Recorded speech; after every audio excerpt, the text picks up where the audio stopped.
Hello everyone, CDM study point में आप सभी का स्वागत है। मैं धीरज कुमार। आज हम लोग एक बहुत ही इम्पोर्टेंट टॉपिक के बारे में चर्चा करने वाले हैं, संवैधानिक व्यवस्था। चलिए हम लोग शुरुआत करते हैं।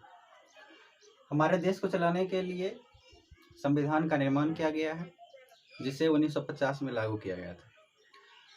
इस देश को चलाने के लिए 3 व्यवस्थाएं हैं, जिसको हम लोग संवैधानिक व्यवस्थाएं कहते हैं, या कह लीजिए संविधान के अंग।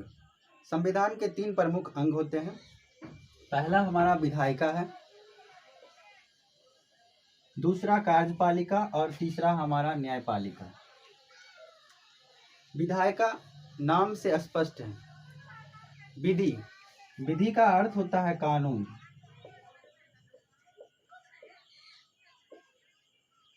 अब समझ रहे होंगे आप, विधायिका को लॉ मेकिंग बॉडी कहा जाता है।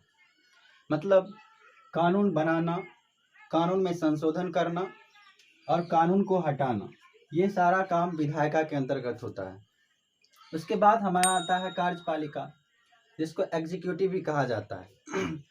कानून बनने के बाद उसको लागू करने के लिए या कानून पास कराने के लिए इम्प्लीमेंटेशन ऑफ लॉ, इसका काम होता है कार्यपालिका का, कानून को पास करना या लागू करवाना। और तीसरी हमारी व्यवस्था है, वह है न्यायपालिका। न्यायपालिका जो कार्यपालिका और विधायिका के बीच समन्वय स्थापित करता है। यदि कोई इस लॉ को ब्रेक करता है या उल्लंघन करता है तो उसको पनिश करने का भी काम न्यायपालिका के अंतर्गत होता है। चलिए अब हम लोग विस्तार से अध्ययन करते हैं। विधायिका, हम लोग एक बात जानते हैं, हमारे देश में 2 स्तर पर कार्य होता है। पहला हमारा होता है राज्य स्तर पर कार्य और दूसरा होता है हमारा केंद्र स्तर पर। केंद्र स्तर पर जो विधायिका होता है वह सांसद होता है, यानी कि कानून का निर्माण जो होता है सांसद करती है। राज्य स्तर पर कानून का निर्माण विधानमंडल करती है। संसद का उल्लेख 79 आर्टिकल में किया गया है। संसद के 3 भाग होते हैं, लोकसभा, राज्यसभा और राष्ट्रपति। कानून निर्माण करने के लिए उस बिल को लोकसभा में पास कराना होता है और फिर राज्यसभा में पास कराना होता है। कुछ जैसे धन विधेयक,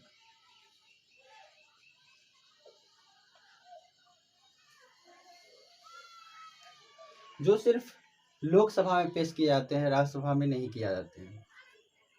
लोकसभा को हम लोग निम्न सदन कहते हैं और राज्यसभा को उच्च सदन कहते हैं।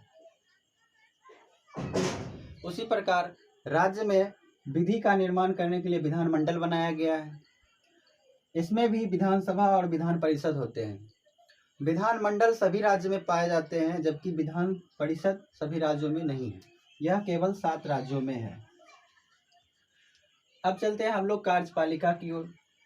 केंद्र में कार्यपालिका को, मतलब लॉ को इम्प्लीमेंटेशन करने के लिए राष्ट्रपति होता है। राष्ट्रपति कार्यपालिका का वैधानिक प्रमुख होता है, जबकि प्रधानमंत्री वास्तविक प्रमुख होता है। केंद्र में कार्यपालिका को चलाने के लिए राष्ट्रपति सर्वोच्च होते हैं। उसके बदले में उपराष्ट्रपति होते हैं, जो कभी कभी राष्ट्रपति के अनुपस्थिति में कार्य करते हैं, और राज्यसभा का अध्यक्ष भी होते हैं। मंत्रिमंडल का सर्वोच्च प्रधानमंत्री होता है। मंत्रिमंडल को 3 भागों में बांटा गया है। सबसे पहले होते हैं कैबिनेट मंत्री, उसके बाद राज्य मंत्री और उप मंत्री होते हैं। राज्य में भी कुछ इसी तरह का देखने को मिलता है। राज्य में राज्यपाल होते हैं, मुख्यमंत्री होते हैं और मंत्री परिषद होते हैं।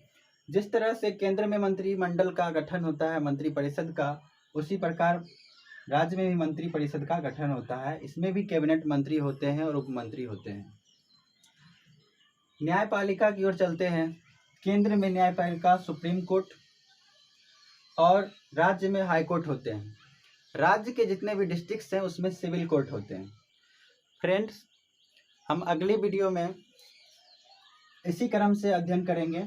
सबसे पहले संसद के बारे में जानेंगे, फिर संसद के तीनों भाग लोकसभा, राज्यसभा और राष्ट्रपति के बारे में जानेंगे, फिर विधानमंडल, विधानसभा, विधान परिषद और ये सारे आगे धीरे धीरे वीडियो में पढ़ते चलेंगे।